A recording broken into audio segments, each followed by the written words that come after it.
The theme for this month of May is story and stories, such stuff as dreams are made of. And with that in mind, I want you to know and invite you to participate in our breakout rooms. We will have some guided conversation from Amos Move Forward conversation campaign. We'll share the questions with you at the end of the service, and I hope you'll stay and participate in that as a way of sharing stories of our fellowship and our community. Your voices are important to where we spend our time working for justice. It's good to have you here this morning.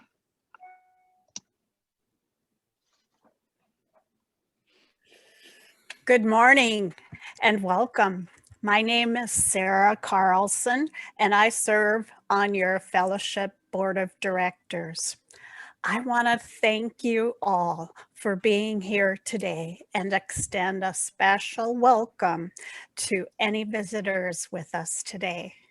Please stay on after the service for our virtual coffee hour, where you may introduce yourself if you are comfortable and join in conversation. Today, we will be extending our small group breakouts by an additional 5 minutes for a total of 15, based on the feedback we received from the congregational survey. At their most recent meeting, the board voted unanimously to extend the closure of the fellowship through June, or until the regathering task force makes different recommendations. We will continue to have periodic check-ins and stay tuned to the guidance of the UUA and our community health experts.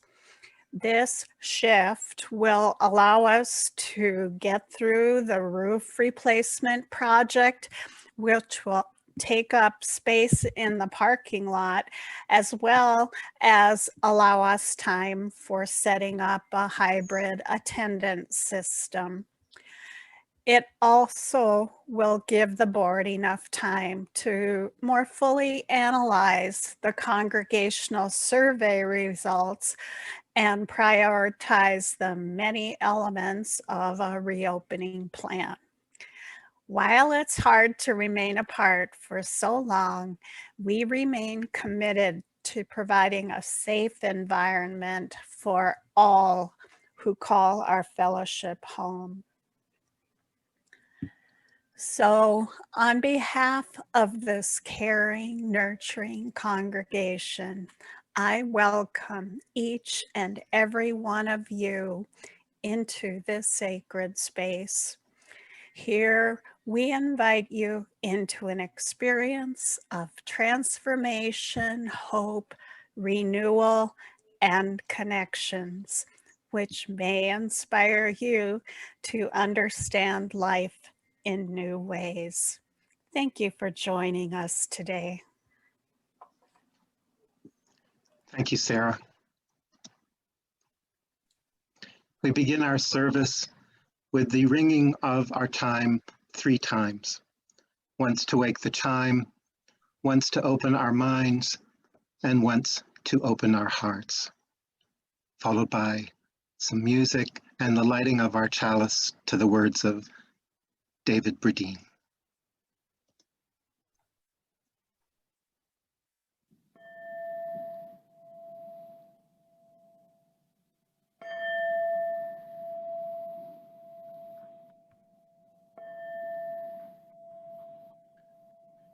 In the world of the driven, let us be drawn in.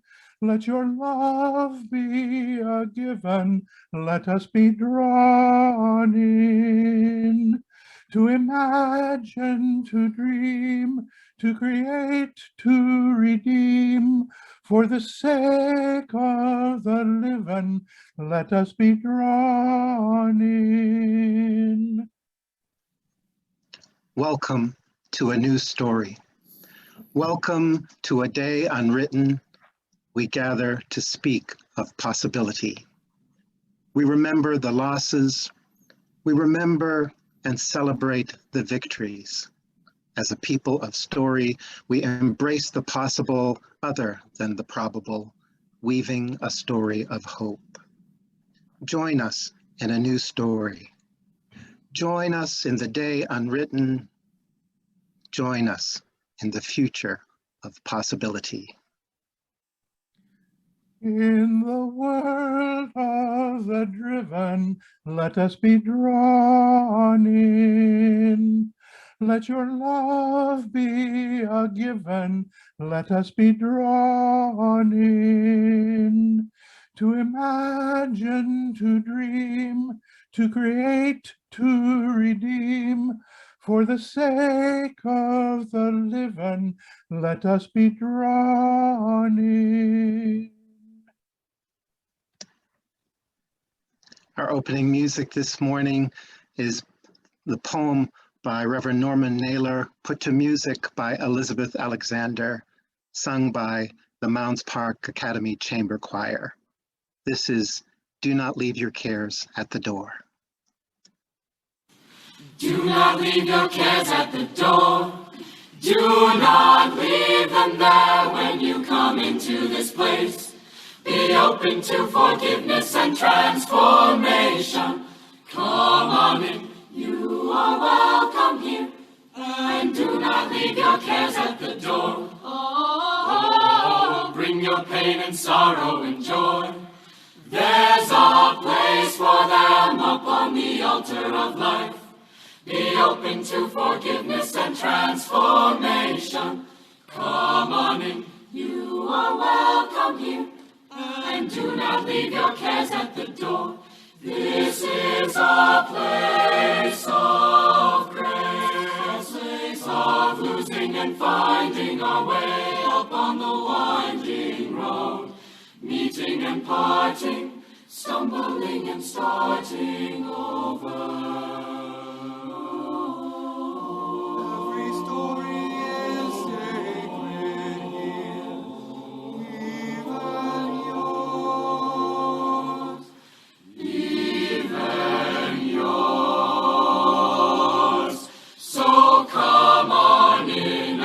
Do not leave your cares at the door. Do not leave them there when you come into this place. Be open to forgiveness and transformation. Come on in, you are welcome. Come in, and do not leave your cares at the door. Amen.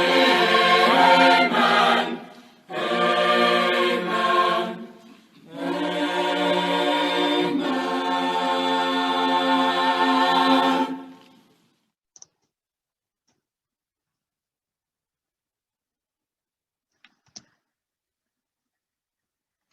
Our May offertory recipient is the Iowa Natural Heritage Foundation, a statewide nonprofit conservation organization that works with private landowners and public agencies to protect and restore Iowa's land, water, and wildlife.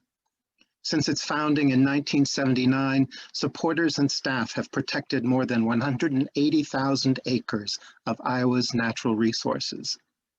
From establishing Iowa's multi-use trails to protecting untouched prairie, the work of INHF supporters and staff do together is far-reaching.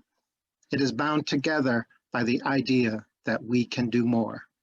At the center of its mission are the people who are passionate about saving Iowa's wild places, for wildlife, for the health of our state's natural resources, and for the next generation of outdoor enthusiasts. By supporting this foundation, we are protecting our home so that others can love it too. Thank you for joining us in that work with your offertory donation at the end of the service. Please go to ufames.org, give, and again, thank you for your generosity.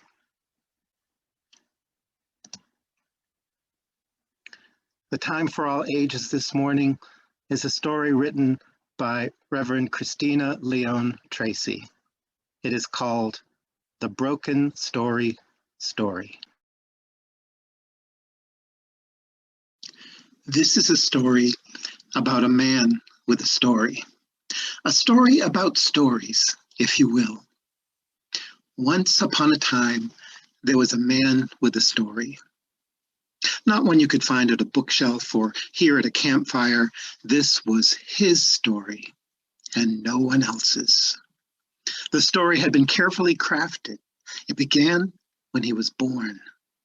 And this story told of his loves, his fears, the dreams he realized and the dreams yet to come.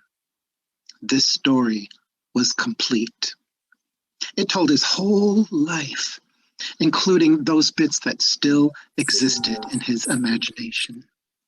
In fact, the story was so complete, and he was so happy with his story, that he carried it around to make sure it was safe. It was somewhat bulky and unwieldy, but he didn't mind. It was his story. The thing about this story was, it was very fragile, made up of many pieces and held together by only his own imagination. He was worried it might break apart at any minute. And so he grew more and more protective of his story. He even held it closer. As he went about his life, he checked on the story to make sure he was following it correctly. He avoided adventure and unknowns because, well, they might break his story. And then one day, the inevitable happened. Without warning, his story broke. It was unforeseen, and he hadn't done anything wrong at all, but there it was, laying in 1,000 shattered pieces on the ground with the sunlight glinting off bits of the story he had so carefully protected for all those years. He was heartbroken.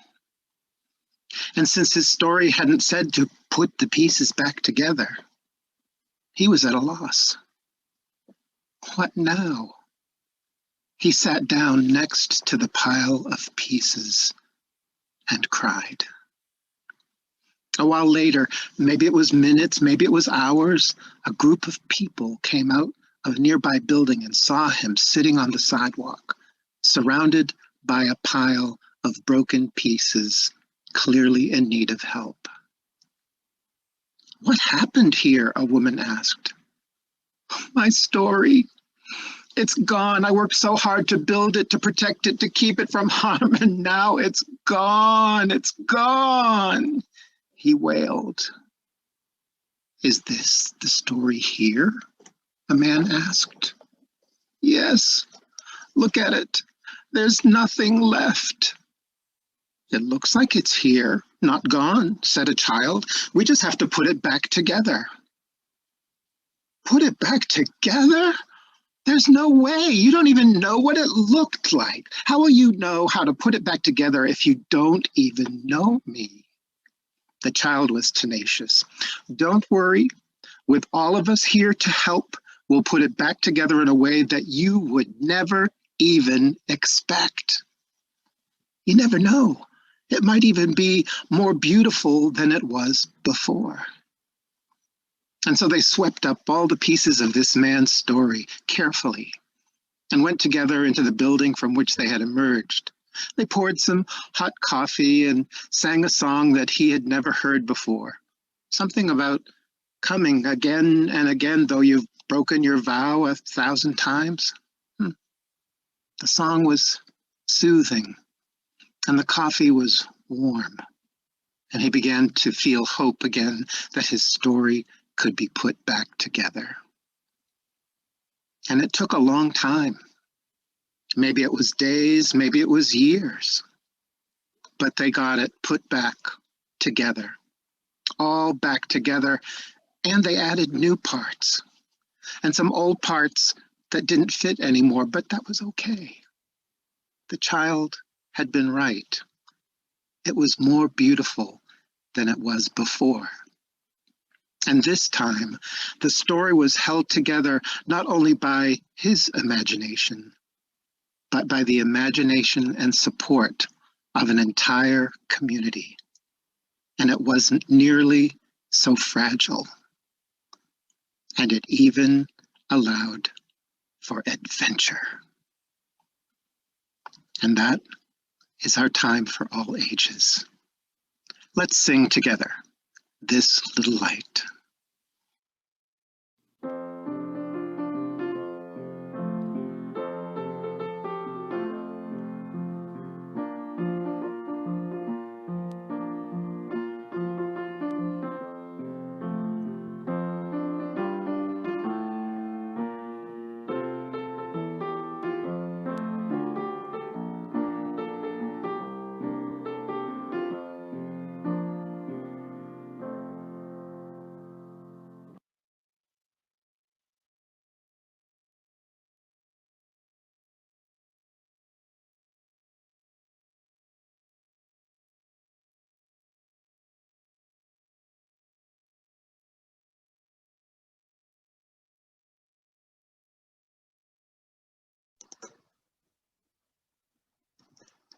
The first reading this morning is going to be done by Sarah. This is Sarah Carlson, and this reading is by Karen G. Johnston, Constellations of Our Lives.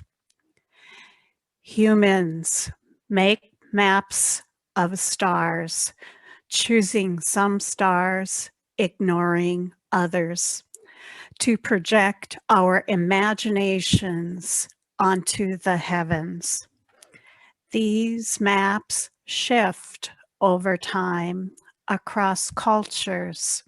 Names change for the same assemblage of bright points.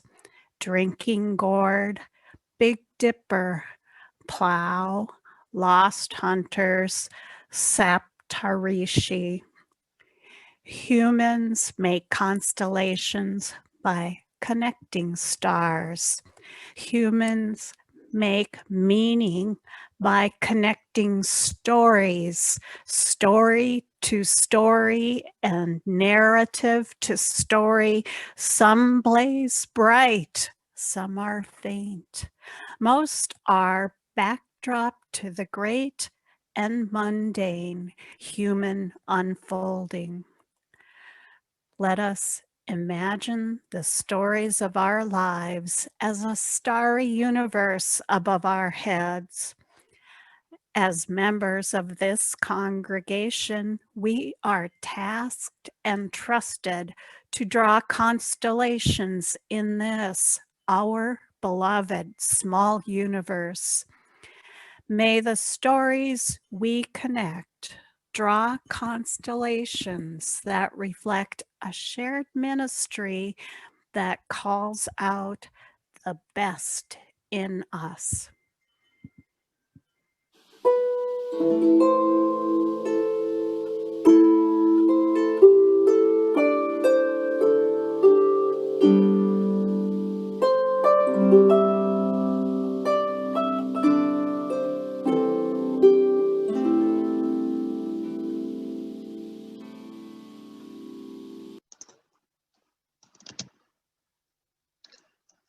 This morning, I offer an eighth principle moment. Maya Wade Harper is a member of the youth group in Lexington, Kentucky. She writes, "To me, the eighth principle is a call to action, to stand up for people who are oppressed and to crush white supremacy. As a person of color and activist, I also find a calling to stand up for myself and others. The experience of helping my church adopt the eighth principle was something I had never done. When I raised my hand and joined my church in adopting the eighth principle, I was struck with how exhausting the process had been, how there was still so much work to be done, but also how rewarding it was. My mama tells me that this work is sacred, and I agree. It is sacred and necessary." Each week, we take time in our service to step forward and share milestones from our lives, significant things that are bringing us joy or challenge. When I stop the screen share, you'll have the opportunity to speak your name and share your milestone. We'll give each other space, knowing that we may overlap occasionally, and we'll make time for everyone who wants to share. This is our time of sharing. I'm Irv Kloss, and I've been talking to you about the property that's next to Hayden Park. Friends of Hayden Park are attempting to get the city to buy. And of course, we've had slow non-equity because they don't want to buy it because that's too much money for them. Well, we keep trying, and we told them that we would not give up. And Jim Pease has contacted the president of the Iowa Natural Heritage Foundation, which is our donor organization today. And Joe McGovern, the president of that organization, said that he would consider buying it and setting it aside until we could find the money to purchase it. And in order to do that, he will enter a right of, what is it called, a first refusal with the realtor. And so it will be held in essentially limbo until somebody wants to buy it. And then we will get first refusal on it. The Iowa Natural Heritage will get first. And they will consider purchasing it and setting it aside for what we want to do with it. So that's very good news and a step forward. And so give generously to the Iowa Natural Heritage Foundation.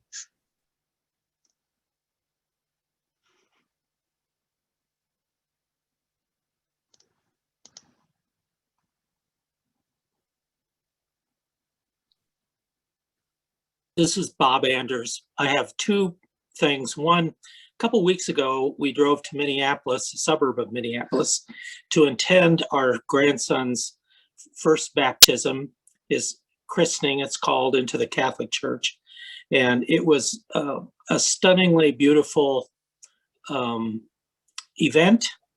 And I was very happy to be there.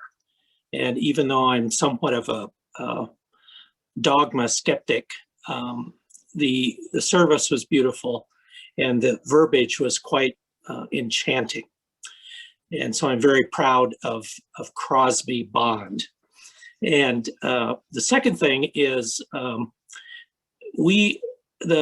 Iowa Natural Heritage Foundation facilitated the purchase of my family farm in Hardin County. It was acquired by the County Conservation Board that did not have sufficient funds at the time to buy it. 160 acres of reconstructed prairie and 80 acres of woodland with 3/4 of a mile of Iowa River frontage.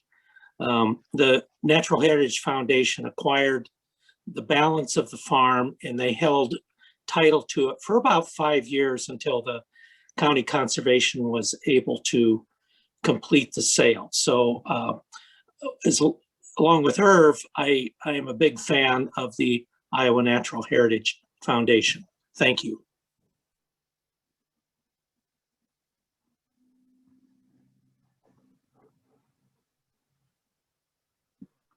Hi, everyone. I'm Kim Ayers.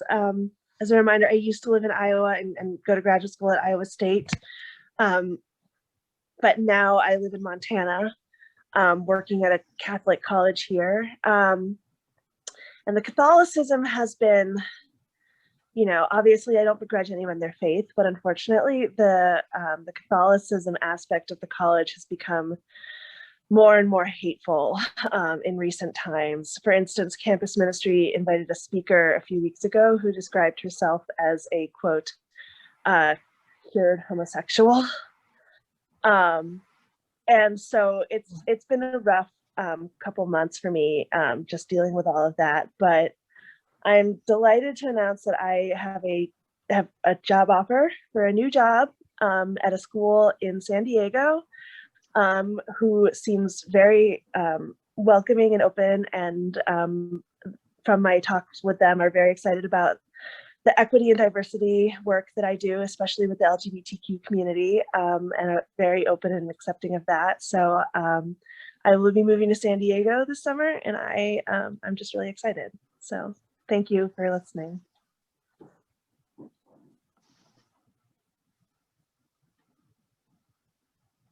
This is Mark Witherspoon. I'd like to maintain the jobs scenario here that Kim started. Our son, Zach, has graduated from, or is graduating in May from the Iowa State, and he has gotten a job as a band director in Grettinger, Iowa. His fiance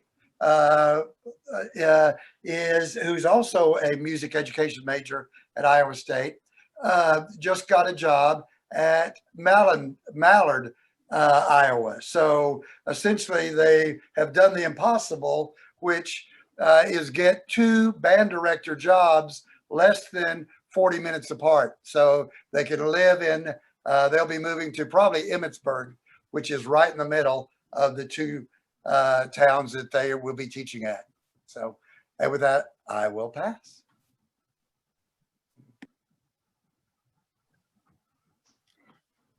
This is Ronnie Kahn, and this is kind of in the spirit of the don't leave your cares at the door. I was in Florida this past week with my aunt, and she is in about the middle stages of Alzheimer's, and it's very, very difficult. She's always been so alive and so vibrant, and she can't remember where she is.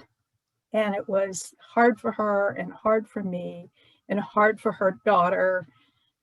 And since I've come home, all I can do is cry. So thank you for listening.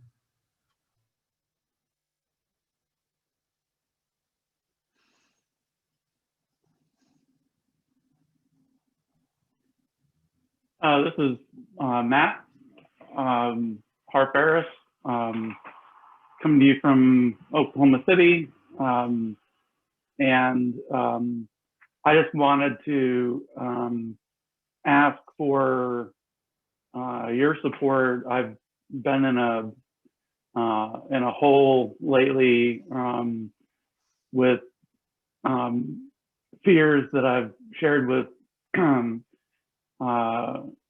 Reverend Kent about going into the ministry, and I feel myself pulling out of it, but I figured this is my community now, and I might as well ask for help if I need help. So I'm asking for help. Thanks, everybody.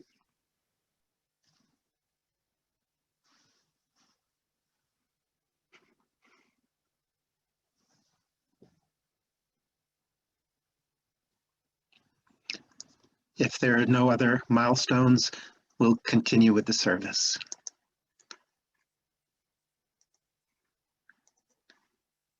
By spending a moment in silence in virtual sacred space, holding these milestones that have been spoken aloud, and for those that are carried silently in our hearts, know that in this community, no one ever needs to make the journey alone, and you are loved.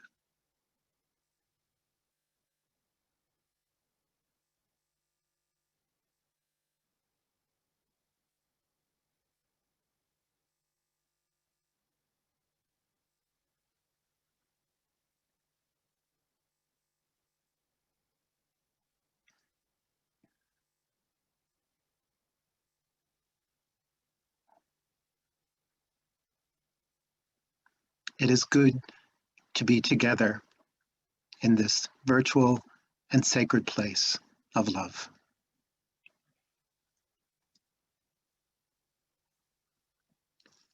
We have some special music this morning related to our theme by Carrie Newcomer, Writing a Better Story. I'm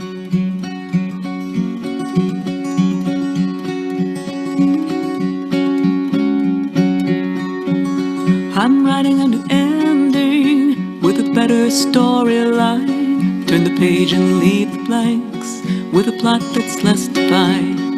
And though I won't get back a day of stolen time, I could go to bed at night with a better storyline.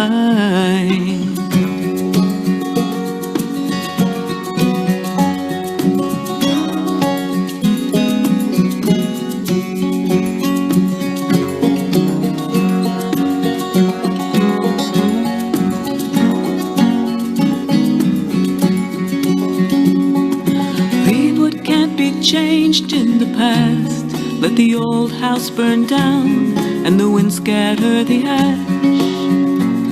Forgive myself for all the broken glass, for what I didn't know how to say or ask. I'm writing a new ending with a better storyline. Turn the page and leave the blanks with a plot that's less defined. Though I won't get back a day of stolen time, I could go to bed at night with a better storyline.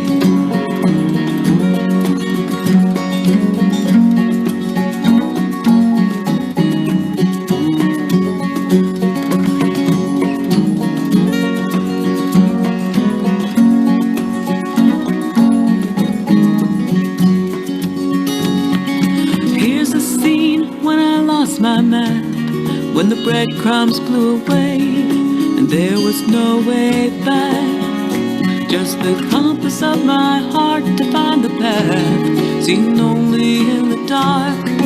Flashed a lightning flash. I'm writing an ending with a better storyline. Turn the page and leave the blanks with a plot that's less defined. Though I won't get back a day of stolen time, I could go to bed at night with a better storyline. There are stories shaped like stones, the ones our hearts have always known, the ones we finally call our own. Down where the spirit meets the bone, I'm ending where another story starts. At the edges I can grow, even when they're razor sharp. I'm grateful for the words that I bookmarked before I really knew I'd need them for this part. I'm writing a new ending with a better storyline. Turn the page and leave the blanks with a plot that's less defined. Though I won't get back a day of stolen time, I could go to bed at night with a better storyline.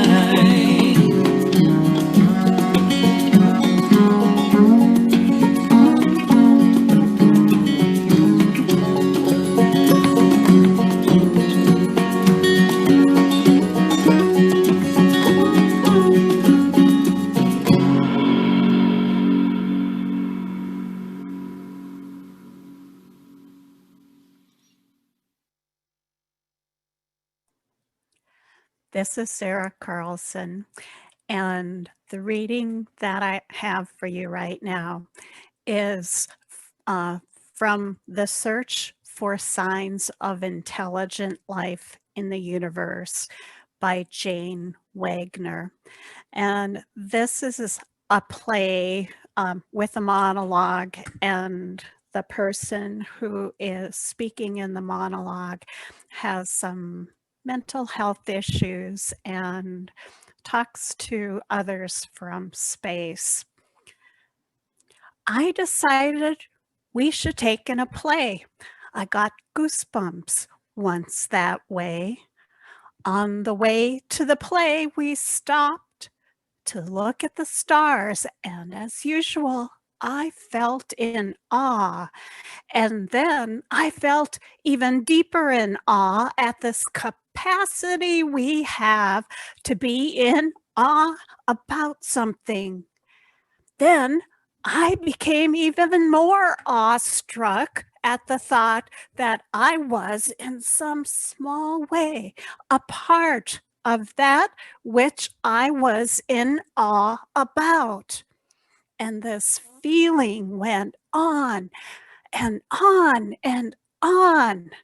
My space chums got a word for it, a infinitum, because at the point you can comprehend how incomprehensible it all is, you're about as smart as you need to be.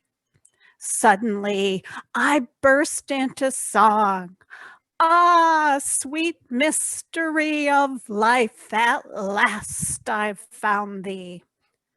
And I felt so good inside, and my heart felt so full. I decided I would set time aside each day to do aerobics. Because at the moment you are most in awe of all there is about life that you don't understand, you are closer to understanding it all than at any other time.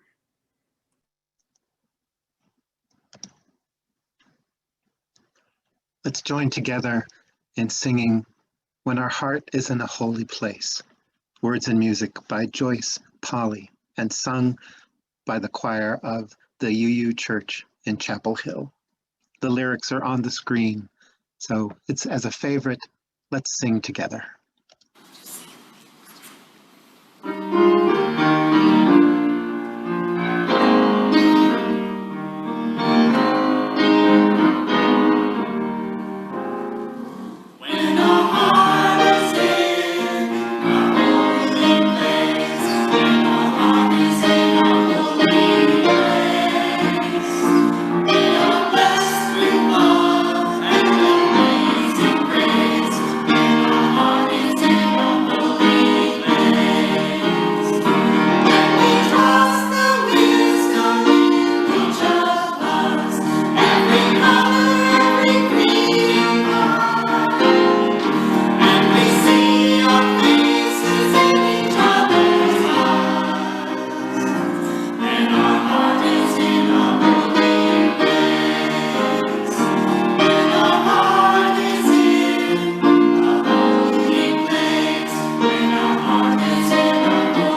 From the earliest days of my life, when my parents read to me every night, to this moment, stories and storytelling have given me new worlds to explore that shaped and affirmed my values, invited me to envision lives beyond my own that offered new connections, inspiration, peace, and hope.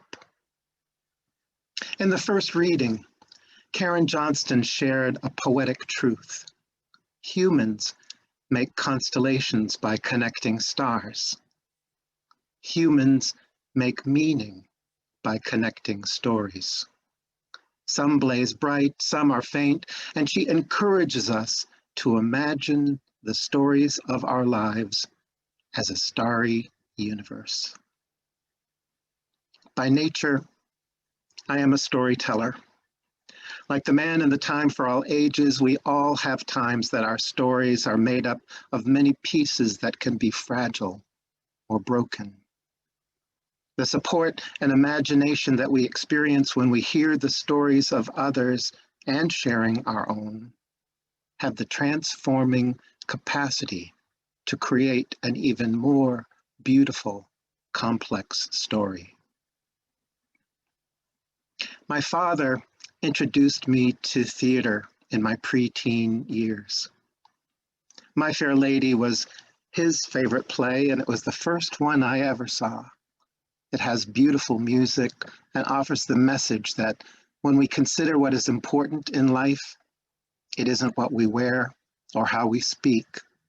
It is the humanity and love within us that matters.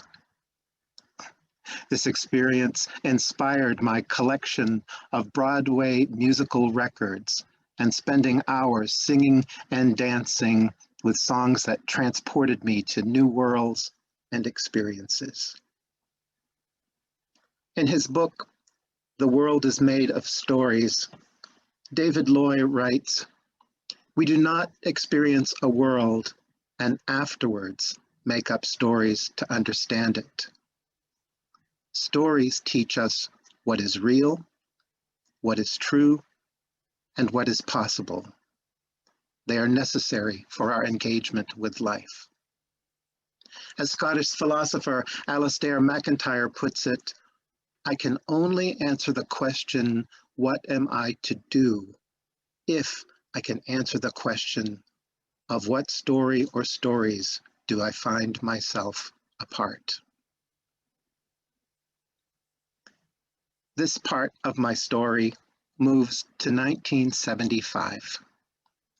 I was completing a graduate degree in theater, feeling family pressure to abandon theater and join the family business, and living a closeted life, except for my life in the theater and in the gay haven of Greenwich Village in New York City. In the spring of 1995, I spent a week seeing a Broadway play every night. I had heard of A Chorus Line and looked forward to enjoying professional Broadway dancers, and they were spectacular. What I was not prepared for was this play that changed American theater. A bare stage ensemble piece developed from the recordings of true stories. Original cast member Donna McKechnie remembers, we sat around in a circle and we talked about our lives. There were 3 essential questions. Say your name, say where you were born, and why did you start dancing? And that set everybody on their stories. The actors acted, danced, and sang their own true stories. The stories of those recorded conversations became the play. And it was embodied with universal themes of childhood, growing pains, fear of failure, coming out, passion for the arts, and images and emotions of navigating the joys and sorrows of life. I found many of the joyful, fragile, and broken parts of myself in their stories. especially when the dancers lined up in a single line across the front of the stage, holding their resume face pictures in front of them. And they shared a piece of their lives as they took the picture down. A young gay man sang, "Who am I anyway? Am I my resume? That is a picture of a person I don't know. What does he want from me? Who should I try to be? So many faces all around. And here we go." I was hearing my own stories through the lens of other people's experiences. David Loy observes that stories speak us into existence. By telling our stories, each of us also speak the world into existence. Through sharing our stories and deeply listening to the many types, forms, voices, and multiple perspectives of the same stories, we find our lives more fully informed and transformed, which in turn transforms the collective stories of the world. When we realize that our own personal story is a story, we can find ourselves more open to the freedom of seeing ourselves as co-creators of our lives and of the world around us.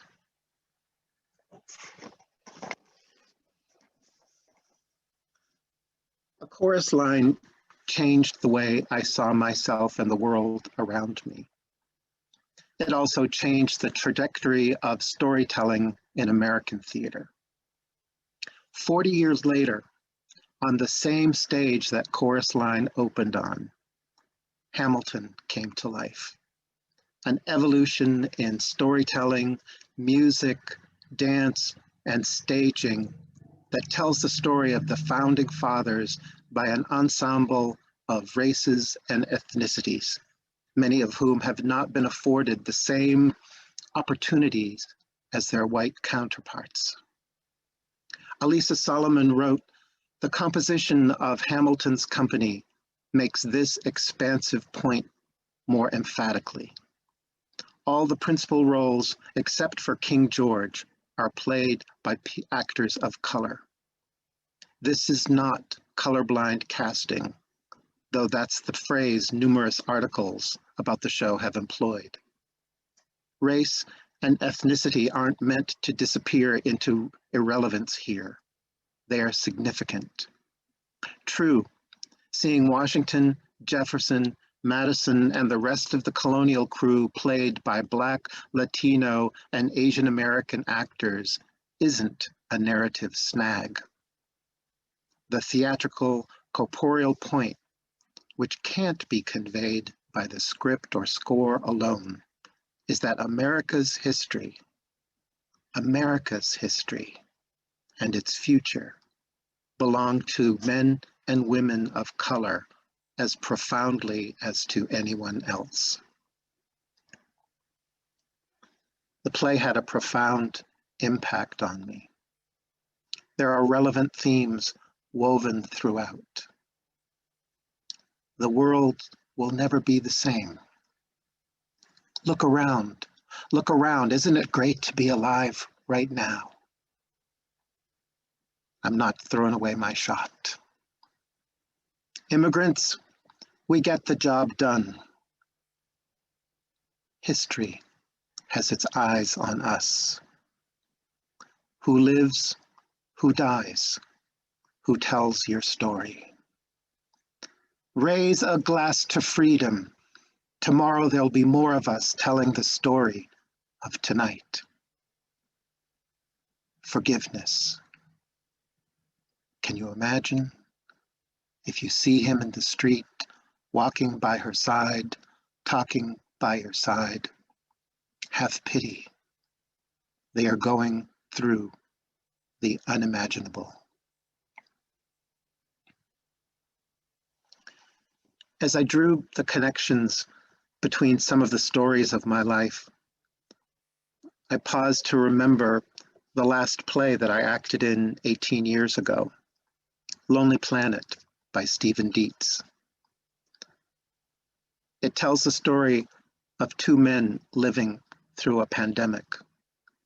It was a life-changing experience to explore and engage the story of Jody and his consuming fear of the pandemic, resulting in him not leaving home for years.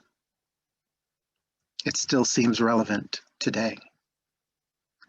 In one scene, Jody says, "Nobody can be just sick anymore. Sometimes I can barely remember that sick used to mean that you had a cold or the flu.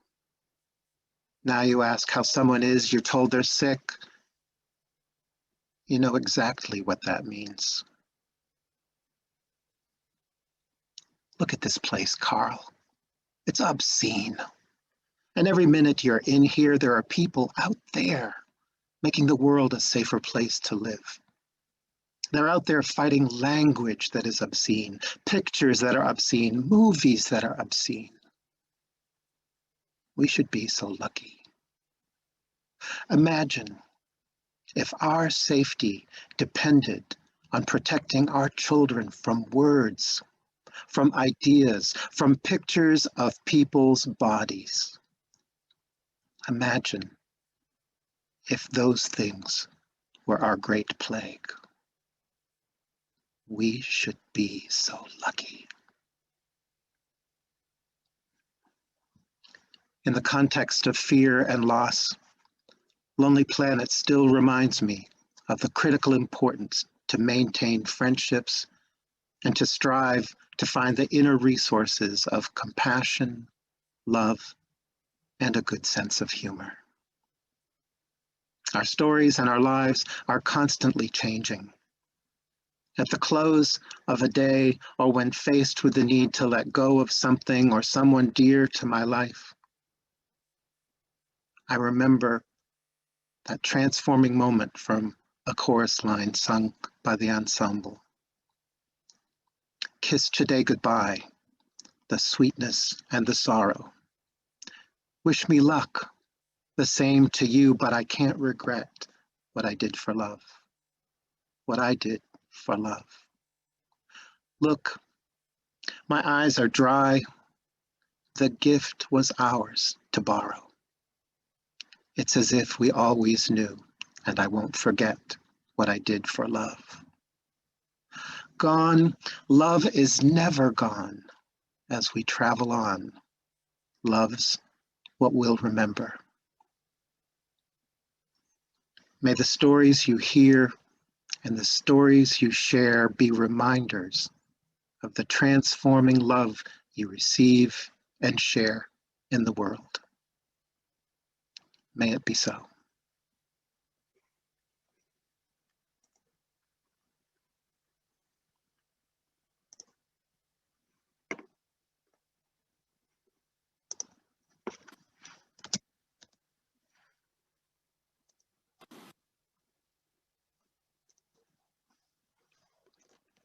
Our closing music today is that song, What I Did for Love, from the Broadway musical, A Chorus Line. And on the 40th anniversary of Chorus Line, the cast of Hamilton came forward in their Hamilton costumes and sang this song to the cast of A Chorus Line, the original cast, who was in the audience, and then joined them in celebration. I hope you enjoy it.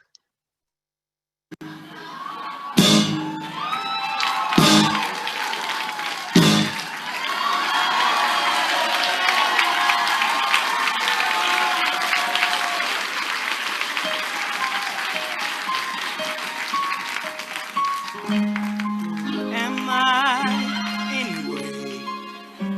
Am I my resume? That is a picture of a person I don't know. What does he want from me? What should I try to do? So many faces all around, and here we go. I need this job. Oh God, I need this show. Kiss today goodbye. The sweetness and the sorrow. Wish me luck, the same to you. But I can't regret what I did for love, what I did for love. Look, my eyes are dry. The gift was ours to borrow. It's as if we always knew. And I won't forget what I did for love, what I did for love.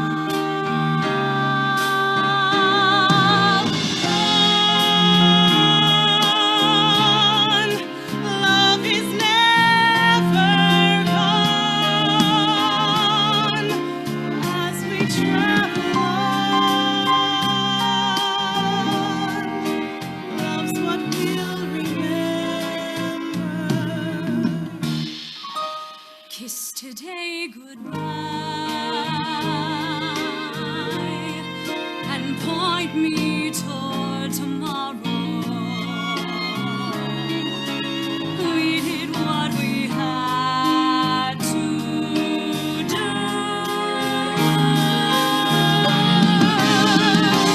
Won't forget, can't regret what I did for love.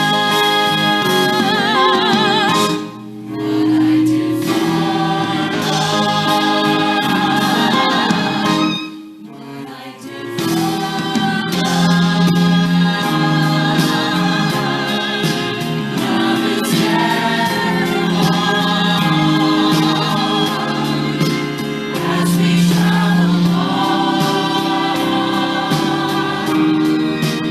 love's what we'll remember. Kiss today goodbye and point me towards tomorrow. Point me towards tomorrow. We did what we had to do.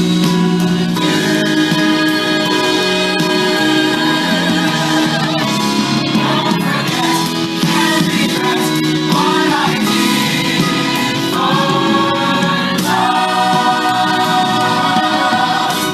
What I did for love.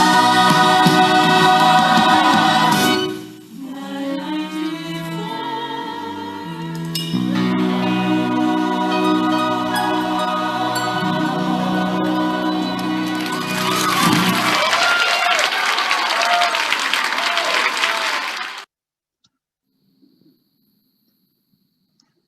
When we tell our stories from deep inside, and we listen with a loving mind, and we hear our voices in each other's words, may our hearts be in a holy place of transformation and love. I wish you a beautiful week. We are celebrating our 75th anniversary this year. And don't worry, that's not a picture. Bradley and I have not torn down Fellowship Hall. That is back in 1992 when it was first built. It's an exciting year, and we look forward to a full month of celebration in October. Thank you for being with us this morning, and thank you for your generosity as you go to the UUF Ames website to give to our offertory recipient, Iowa Natural Heritage Foundation, or other causes important to this fellowship. As we go into breakout rooms today, the Amos Move Forward conversation campaign has 3 questions for you. What struggles, challenges did you and your loved ones face in the past year? What have you learned about the UUFA, Ames, or Iowa during this year? And what's your big idea growing out of these experiences? What are you willing to work with others to move forward on it together? If you have questions or comments, please reach out to Mary Richards. Thank you again for being here as we go into breakout rooms.